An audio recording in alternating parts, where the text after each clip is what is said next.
ನಮಸ್ಕಾರ ವೀಕ್ಷಕರೇ, ಇಂದಿನ ಈ ವಿಡಿಯೋದಲ್ಲಿ ಒಂದು ಸುಲಭ ರೀತಿಯಲ್ಲಿ ತುಂಬ ಪರಿಣಾಮಶಾಲಿಯಾದಂತಹ ತುಂಬ ಬೇಗ ಅಂದರೆ ಒಂದೇ ಒಂದು ದಿನದಲ್ಲಿ ಹೇಗೆ ಪ್ರಭಾವವನ್ನು ಬೀರ್ತದೆ ಅಂದರೆ, ನೀವು ಯಾವ ಸ್ತ್ರೀಯನ್ನು ನಿಮ್ಮ ವಶವನ್ನಾಗಿ ಮಾಡ್ಕೊಂಡಿರ್ತೀರಾ ಅವರು ಕೇವಲ ಒಂದೇ ಒಂದು ದಿನದಲ್ಲಿ ನಿಮ್ಮ ವಶವಾಗ್ತಾರೆ ವೀಕ್ಷಕರೇ. ಹಾಗಾದರೆ ಬನ್ನಿ ಈ ತಂತ್ರವನ್ನು ನೋಡ್ಕೊಂಬರೋಣ. ಅದಕ್ಕಿಂತ ಮುನ್ನ ನೀವಿನ್ನೂ ನಮ್ಮ ಚಾನಲನ್ನು ಸಬ್ಸ್ಕ್ರೈಬ್ ಮಾಡಿಲ್ಲ ಅಂದರೆ ಈ ಕೂಡಲೇ ಸಬ್ಸ್ಕ್ರೈಬ್ ಮಾಡ್ಕೊಳ್ಳಿ. ಹಾಗೆ ನಿಮ್ಮ ಜೀವನದಲ್ಲಿ ಯಾವುದೇ ರೀತಿಯಾದಂತಹ ಸಮಸ್ಯೆ ಇದ್ದರೂ ಕೂಡ ಸ್ಕ್ರೀನ್ ಮೇಲೆ ಕಾಣುತ್ತಿರುವ ನಂಬರ್ಗೆ ಕರೆ ಮಾಡಿ. ಶೀಘ್ರದಲ್ಲೇ ಶತಸಿದ್ಧ ಶಾಶ್ವತ ಪರಿಹಾರ ಮಾಡಿಕೊಡಲಾಗ್ತದೆ. ಹಾಗಾದರೆ ಬನ್ನಿ ವೀಕ್ಷಕರು, ಈ ತಂತ್ರವನ್ನು ನೋಡ್ಕೊಂಡು ಬರೋಣ. ಈ ತಂತ್ರವನ್ನು ಮಾಡಲಿಕ್ಕೆ ಒಂದು ತಾಯತ, ಒಂದು ಈ ರೀತಿಯಾದಂತಹ ಒಂದು ತಗಡು, ಹಾಗೆ ಒಂದು ವೀಳ್ಯದ ಎಲೆ, ಇದರ ಸಹಾಯದಿಂದ ನಾವು ಈ ಒಂದು ತಂತ್ರವನ್ನು ಹೇಗೆ ಮಾಡ್ಕೊಂಡು ಬರೋದು ಅಂತ ನೋಡ್ಕೊಂಡು ಬರೋಣ ವೀಕ್ಷಕರೇ.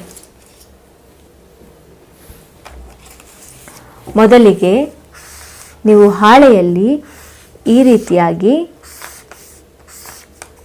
ಚಿತ್ರ ಬರ್ಕೊಳ್ಬೇಕಾಗ್ತದೆ ವೀಕ್ಷಕರೇ.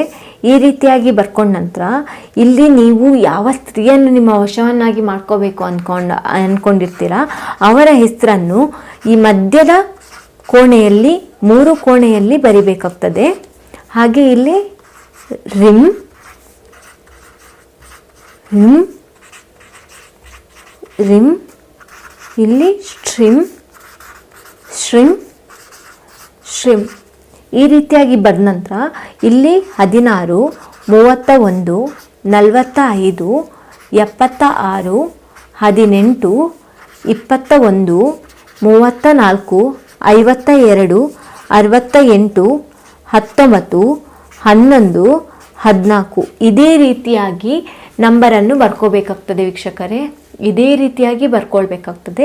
ಇದೇ ರೀತಿಯಾಗಿ ಬರ್ಕೊಂಡ ನಂತರ ಇದನ್ನು ಮೇಲ್ಮುಖವಾಗಿ ಇಟ್ಕೊಂಡು ಈ ರೀತಿಯಾಗಿ ವೀಳ್ಯದ ಎಲೆಯನ್ನು ಇಡಬೇಕಾಗ್ತದೆ ವೀಕ್ಷಕರೇ. ಈ ವೀಳ್ಯದ ಎಲೆಯನ್ನು ಇಟ್ಟ ನಂತರ ನೀವು ಇದರಲ್ಲಿ ಈ ರೀತಿಯಾಗಿ ಒಂದು ಚಿತ್ರವನ್ನು ಬರ್ಕೋಬೇಕಾಗ್ತದೆ.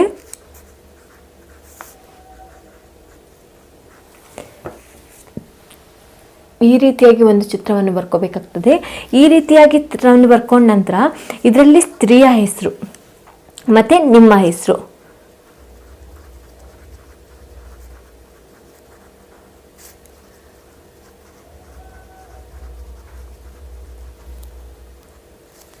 ಈ ರೀತಿಯಾಗಿ ಬರ್ಕೊಂಡ ನಂತರ ನೀವು ಒಂದು ತಗಡನ್ನು ಇಟ್ಕೊಂಡು ಅದರಲ್ಲಿ ಒಂದು ಮಂತ್ರವನ್ನು ಬರ್ಕೋಬೇಕಾಗ್ತದೆ. ಓಂ ವಶೀಕರಣಾಯ ಪ್ರಿಯ ಸ್ತ್ರೀ ಮಮ ಪ್ರಾಪ್ತಿರಸ್ತು, ಈ ರೀತಿಯಾಗಿ ಬರ್ಕೋಬೇಕಾಗ್ತದೆ ವೀಕ್ಷಕರೇ. ಈ ರೀತಿಯಾಗಿ ಬರ್ಕೊಂಡು ಇದಕ್ಕೆ ಸ್ವಲ್ಪ ಆ ಸ್ತ್ರೀಯ ಹೆಸರನ್ನು ಹೇಳ್ತಾ ಅದರ ಮಧ್ಯೆ ಕುಂಕುಮವನ್ನು ಹಾಕಬೇಕಾಗ್ತದೆ ವೀಕ್ಷಕರೇ. ಹಾಗೆ ಅರಿಶಿಣವನ್ನು ಕೂಡ ಹಾಕಬೇಕಾಗ್ತದೆ. ನೀವು ಯಾವ ತಾಯತದ ಒಳಗೆ ಹಾಕ್ತೀರಾ ಅದನ್ನು ಕೂಡ ಇದರ ಮಧ್ಯಭಾಗದಲ್ಲಿ ಇಡಬೇಕಾಗ್ತದೆ. ಈ ರೀತಿಯಾಗಿ ಇಟ್ಟ ನಂತರ ನೀವು ಒಂದು ಕೆಂಪು ದಾರದ ಸಹಾಯದಿಂದ ಅದನ್ನು ಬಂಧನವನ್ನು ಮಾಡ್ಕೋಬೇಕು.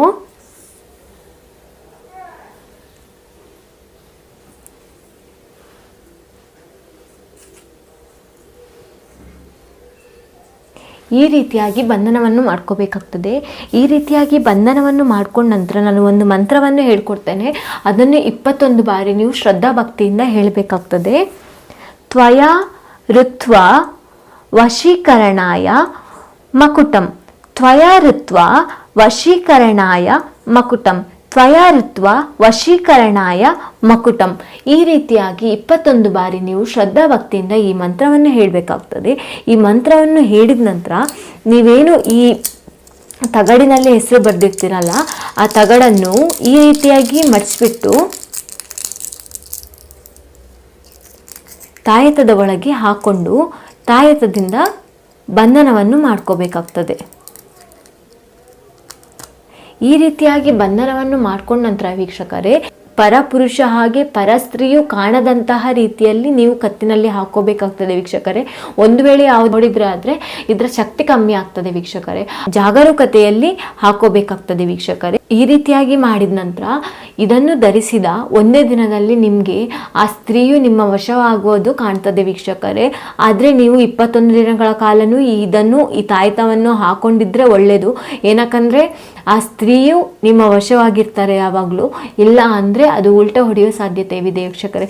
ಒಂದು ವೇಳೆ ನಿಮಗೆ ಈ ತಂತ್ರ ಮಾಡಲಿಕ್ಕಾಗಲ್ಲ, ಗುರುಗಳ ಹತ್ರ ಈ ತಂತ್ರ ಮಾಡಲಿಕ್ಕಾಗಲ್ಲ ಅನ್ನೋರು ಈ ಸ್ಕ್ರೀನ್ ಮೇಲೆ ಕಾಣುತ್ತಿರೋ ನಂಬರ್ಗೆ ಕರೆ ಮಾಡಿ ವಶೀಕರಣ ಯಂತ್ರ ಮಾಡಿ ಕಳಿಸಿಕೊಡಲಾಗ್ತದೆ. ಧನ್ಯವಾದಗಳು.